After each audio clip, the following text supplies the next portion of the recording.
The WhatsApp message pinged at precisely 7:23 a.m. on Tuesday morning. But what appeared on Nigel Farage's phone wasn't simply another routine political briefing. Nobody could have possibly anticipated that within 48 hours, Keir Starmer's most ambitious domestic policy would be lying in absolute ruins, destroyed by the most devastating political counterattack of Have you ever witnessed the exact moment when a sitting prime minister announces a sweeping surveillance program and ends up facing a rebellion from his own MPs, a constitutional crisis, and complete political humiliation? That's precisely what transpired when Sir Keir Starmer made the catastrophic miscalculation of announcing mandatory digital ID cards for every British adult, only to discover that Nigel Farage had been waiting decades for precisely this opportunity. It all began 3 weeks earlier in the Cabinet Room at number 10 Downing Street.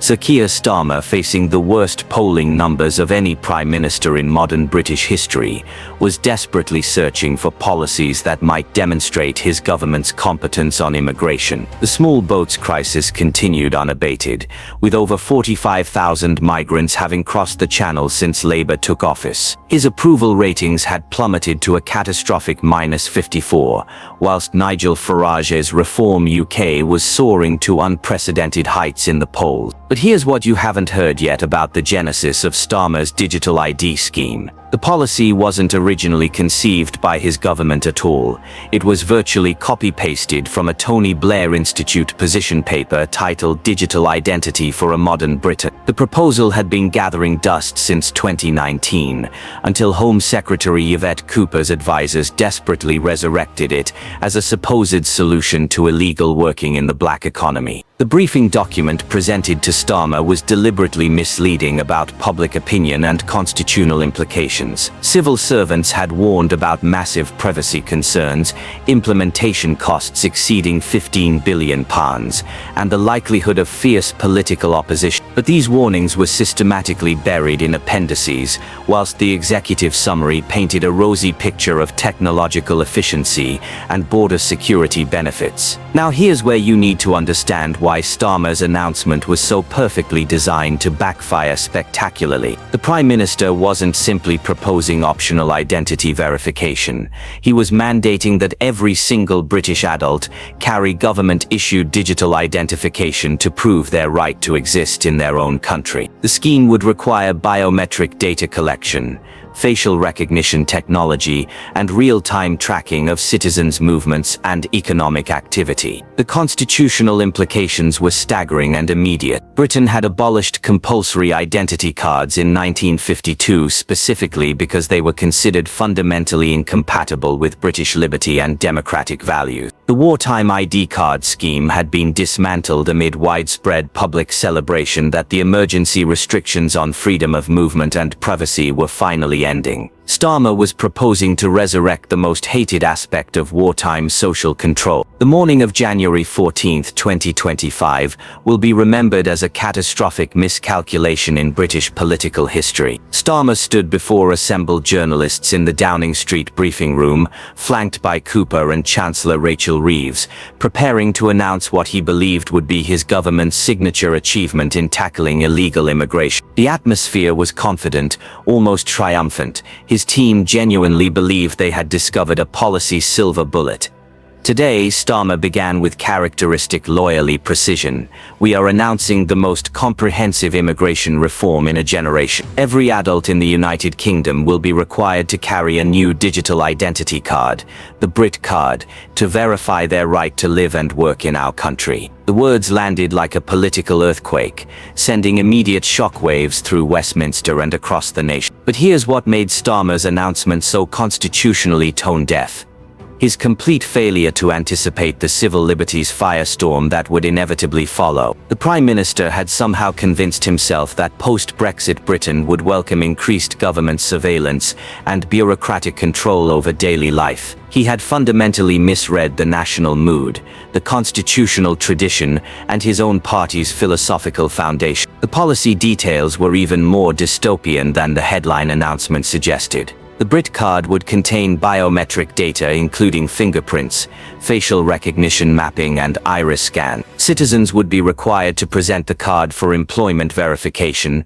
benefit claims, healthcare access, housing rentals, and banking services. Failure to carry the card would result in fixed penalty notices, whilst employers hiring workers without valid cards would face criminal prosecution. Most controversially, the cards would include GPS tracking capabilities and transaction monitoring, ostensibly to prevent benefit fraud and illegal working. The government would possess real-time data about every citizen's location, employment status, financial activities, and social interactions. It was a surveillance state infrastructure that would make authoritarian regimes envious, presented as a simple administrative efficiency measure. Within minutes of Starmer's announcement, social media exploded with furious condemnation from across the political spectrum. The hashtag #BigBrotherBritain began trending immediately, whilst no Brit Card gained over 100,000 posts within the first hour. But the most damaging reaction came from an unexpected source: Starmer's own backbench MPs, who began publicly distancing themselves from the policy before the press conference had even concluded. Clive Lewis, the Norwich South MP and prominent member of the Labour left, was first to break ranks. "This is what happens when you outsource your policy program to the Tony Blair Institute, corporates and tech billionaires," he posted on social media. Any trade unions, civil society organizations, and campaign groups opposing this dystopian mess, count me in. The rebellion had begun before Starmer had even returned to his office. But hang on. You haven't heard about Nigel Farage's immediate and devastating response yet. The Reform UK leader had been monitoring the announcement from his constituency office in Clacton, and within 30 minutes had crafted what would become the most effective political counterattack of the decade. Rather than simply opposing the policy on partisan grounds, Farage positioned himself as the defender of ancient British liberties against authoritarian overreach. "I am firmly opposed to Keir Starmer's digital ID cards," Farage declared in a video message that would be viewed over 10 million times within 24 hours. "It will make no difference whatsoever to illegal immigration, but it will be used to control and penalize the rest of us. The state should never, ever have this much power over free British citizens." The message was perfect: patriotic, libertarian, and devastatingly effective. Farage's genius lay in connecting the digital ID scheme to broader themes of national sovereignty and individual freedom that resonated far beyond his traditional voter base. This wasn't simply about immigration policy. It was about whether Britain would remain a free country or become a digital prison state. The framing was so powerful that within hours, Conservative MPs were using identical language to distance themselves from any suggestion they might support the scheme. The constitutional experts' response was swift and unanimous in its condemnation. Professor Vernon Bogdanor of King's College London described the proposal as the most serious peacetime assault on British civil liberties since the Aliens Act of 19. The Bar Council issued an unprecedented statement questioning the legal basis for mandatory biometric data collection. Even moderate legal scholars, who typically avoided political controversy, felt compelled to warn about the scheme's authoritarian implications. But the most devastating blow came from Starmer's own Constitutional Affairs Minister, who had apparently learned about the policy from the news rather than through proper government channels. In an extraordinary breach of collective responsibility, the minister issued a statement saying they would carefully consider the civil liberties implications before supporting implementation. It was diplomatic language for open rebellion against the Prime Minister's flagship policy. The Liberal Democrats' response was particularly damaging, because it demonstrated cross-party constitutional consensus against the scheme. Sir Ed Davey, the party leader, channeled the ghost of Liberal opposition to Tony Blair's original ID card proposals. Keir Starmer seems determined to lead a government of gimmicks that just adds to our tax bills and bureaucracy, whilst doing next to nothing to tackle channel crossing. The Liberal Democrats will fight against it tooth and nail, just as we successfully did against Tony Blair's ID cards. The historical parallel was devastating for Starmer's credibility. Blair's ID card scheme had been one of New Labour's most unpopular policies, ultimately abandoned by the coalition government amid public celebration. Starmer was being portrayed as someone so politically tone-deaf that he was resurrecting policies that had already been decisively rejected by the British people. The Green Party's response added an environmental dimension to the opposition coalition. Sian Berry, the former party leader, noted that compulsory ID cards were abolished in 1952 because of the widespread sentiment that they are fundamentally at odds with British values and civil liberties. The reference to 1952 was particularly damaging because it connected the policy to wartime restrictions that the greatest generation had specifically rejected as incompatible with peacetime democracy. But here's where the political dynamics became truly toxic for Starmer. The emergence of a coalition spanning from Jeremy Corbyn to traditional conservatives, all united in opposing digital surveillance. Former conservative ministers began making speeches about British liberty and constitutional tradition, whilst left-wing activists organized protests against state overreach. Starmer had managed to unite his opponents whilst dividing his own supporters. The trade union response was equally damaging to Labour's traditional coalition. Unite, the country's largest union, immediately announced opposition to any scheme that would allow employers and government agencies to monitor workers' movements and activity. The TUC issued a statement questioning whether digital ID cards represented the kind of workplace surveillance that British workers have historically opposed. Labour was losing its industrial base over a policy designed to appeal to anti-immigration voters. The economic implications began emerging within days of the announcement. The Confederation of British Industry warned that implementation costs would far exceed government estimates, whilst small businesses faced impossible compliance burdens.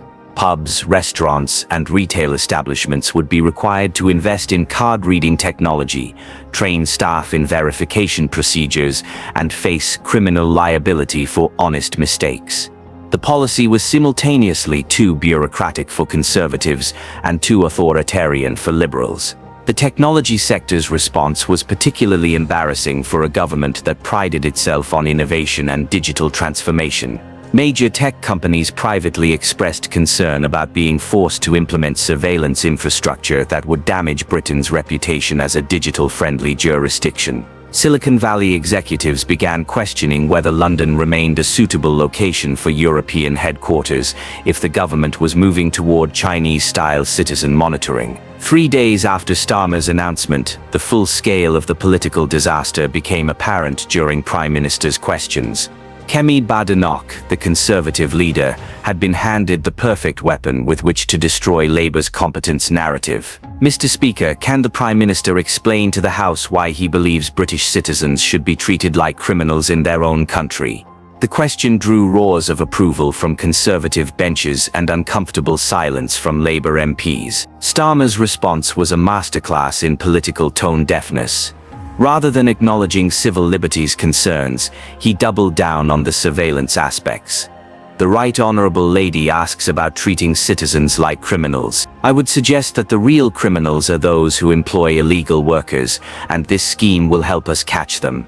The implication that honest citizens needed to prove their innocence to prevent other people's crimes was exactly the authoritarian mindset that critics had warned about. The backbench Labour rebellion exploded into open warfare during that PMQ's session. Nadia Whittamy, the Nottingham East MP, was seen shaking her head vigorously during Starmer's defence of the policy. Diane Abbott, the veteran left-wing MP, later told journalists that the scheme reminded her of Papers, Please regimes that Britain had historically opposed. The Prime Minister was losing control of his own parliamentary party. Jeremy Corbyn's intervention was particularly damaging because it came from someone with unimpeachable anti-establishment credentials.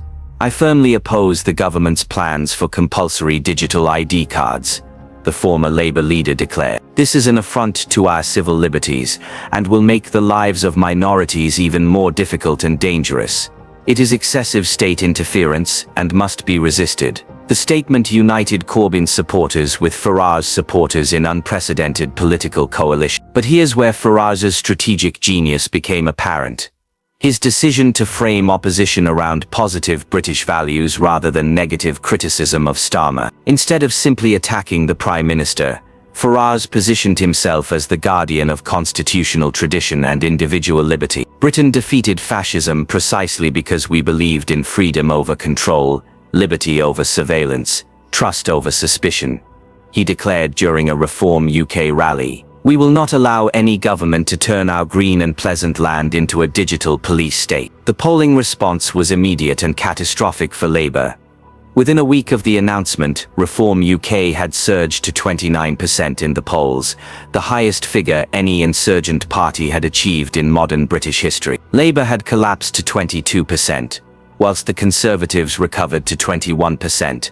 Simply by opposing digital surveillance. Starmer had managed to reverse his landslide election victory through a single policy announcement. The constitutional crisis deepened when several police forces announced they would not enforce digital ID requirements without explicit parliamentary approval. The Metropolitan Police Commissioner issued a statement noting that compelling citizens to carry identification papers raises serious questions about the relationship between state authority and individual liberty. Even law enforcement agencies were distancing themselves from Starmer's surveillance agenda.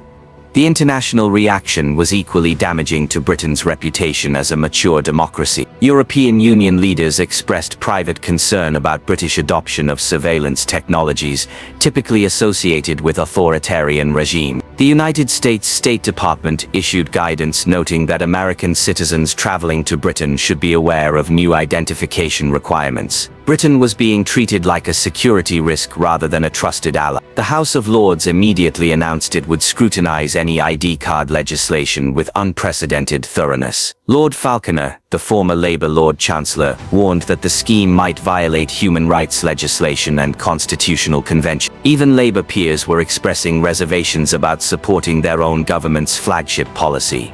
The Church of England's intervention added moral authority to the opposition coalition. The Archbishop of Canterbury issued a statement questioning whether digital surveillance was compatible with Christian values of human dignity and privacy. Every human being possesses inherent worth that cannot be reduced to biometric data and tracking algorithms, the statement declared. Religious opposition reinforced the sense that Starmer was attacking fundamental British values. The media response transcended traditional partisan divisions. Even newspapers that typically supported Labour expressed serious reservations about digital ID cards. The Guardian published editorials questioning whether the scheme represented authoritarian overreach, whilst The Times compared Starmer to authoritarian leaders who used surveillance to control their populations. The Prime Minister had lost the intellectual battle before the political battle had even begun. University campuses across Britain erupted in protests against digital surveillance. Students, who typically supported Labour, organised demonstrations against what they termed digital apartheid. The National Union of Students issued a statement declaring that ID card requirements would create a generation of surveilled citizens who have never known genuine privacy or freedom.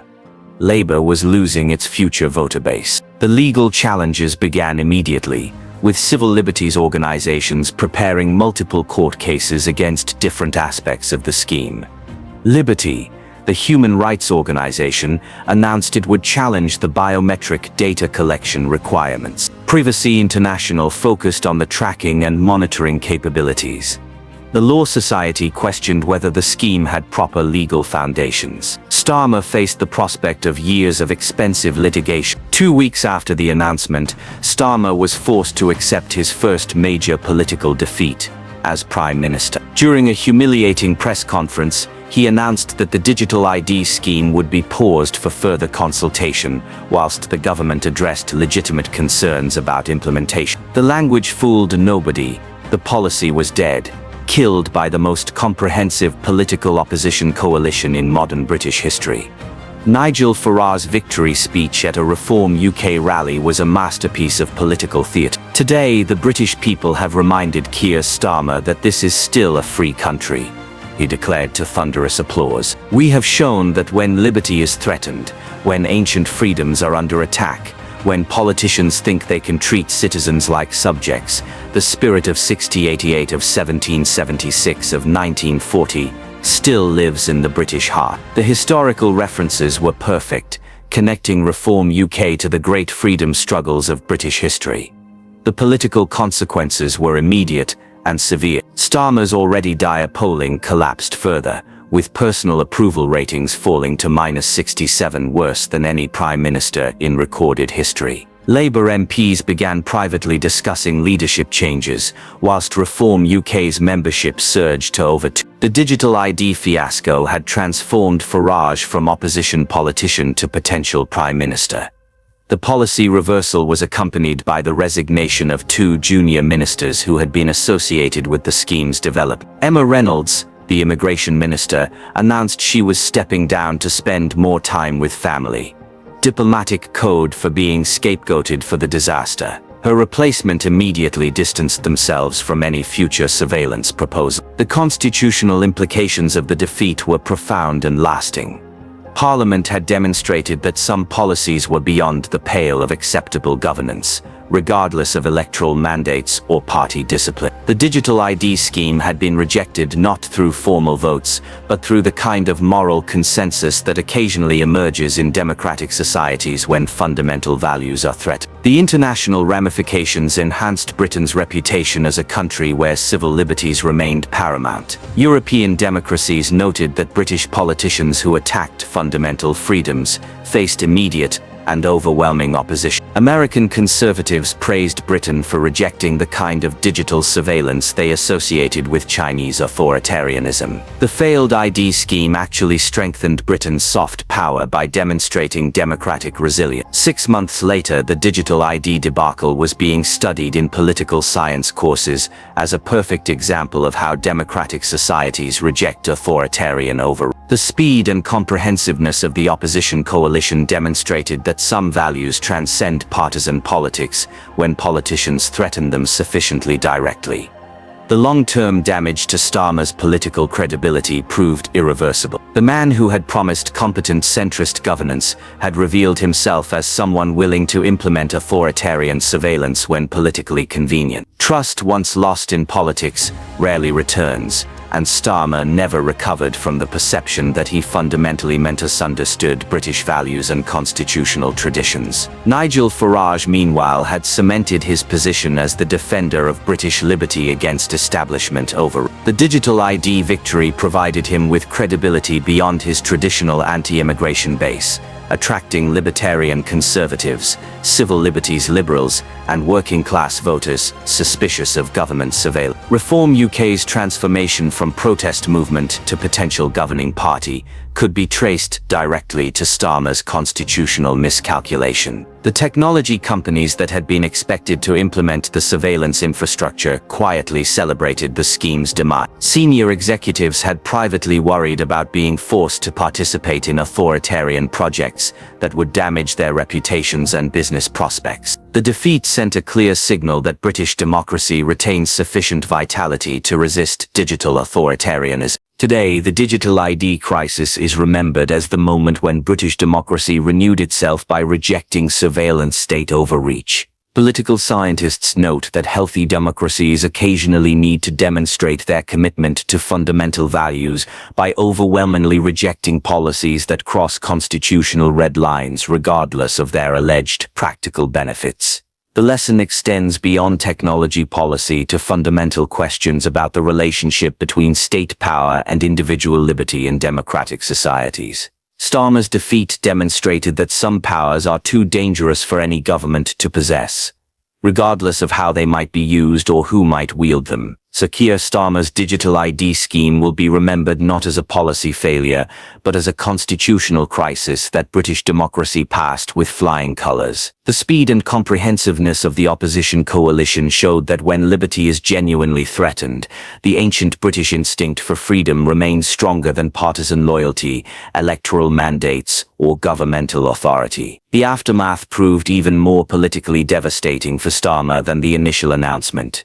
Within months of the policy's withdrawal, leaked cabinet papers revealed the extraordinary extent to which civil servants had warned against the scheme. Treasury officials had calculated implementation costs at 18.7 billion over 5 years, whilst the Home Office's own legal advisors had written extensively about potential human rights violations and constitutional challenges. Most embarrassingly, the leaked documents showed that Starmer had personally dismissed warnings from his own Attorney General, who had explicitly stated that mandatory biometric data collection might violate Article 8 of the European Convention on Human Rights. The Prime Minister had scrawled political objections, not legal ones, in the margins of the legal advice, revealing his cavalier attitude toward constitutional constraints. The international intelligence community's response provided another devastating blow to the policy's credibility. Former MI5 and MI6 officials publicly warned that comprehensive citizen surveillance databases would become irresistible targets for hostile foreign powers. The prospect of China or Russia accessing biometric data on every British citizen was described by one former intelligence chief as a counterintelligence nightmare of unprecedented proportions. The technology industry's quiet revolt against the scheme revealed the depth of opposition among those who would have been forced to implement it. Apple and Google had privately informed the government that they would refuse to integrate Brit Card verification into their platforms,